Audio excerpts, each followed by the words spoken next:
Hey guys, this is Hyer with Hyer Quality Detail, and today we're going to show you how to detail your ceramic coated vehicle at home using our personal Tesla here. Alright, so to get started, you want to make sure that your vehicle is cooled down and in a shaded area. Today we're going to start with the wheels, so we're going to rinse those down, we're going to apply our cleaner, we're going to agitate that cleaner and give it one more rinse. Alright, so after you rinse your wheel, the first area that you're going to clean is the barrels. So once you have your wheel cleaner on there, you're going to use your wheel woolly. You're going to start at the top of the barrel and work your way down on each side down to the bottom of the barrel. After the wheels, we usually clean the exhaust tips. This car happens to not have any of those, so we're going to jump right into rinsing the entire vehicle after this.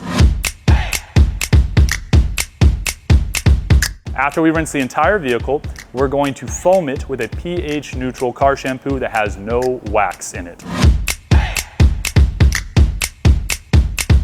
Sometimes you'll need to use a wash mitt on certain areas of the vehicle, like the front end and the lower panels, if you've got excessive bugs or road grime. All right guys, we're on the home stretch. Now I'm going to show you the fastest and safest way to dry your vehicle. This is essentially a portable air compressor that makes drying super easy. Now you can still use microfiber towels. This is just going to be a lot faster for you. All right, our final steps is just going to be doing any touch-ups if we missed any bugs or dirt with our waterless wash and microfiber towel, followed by cleaning our glass. Then we're all set to drive clean.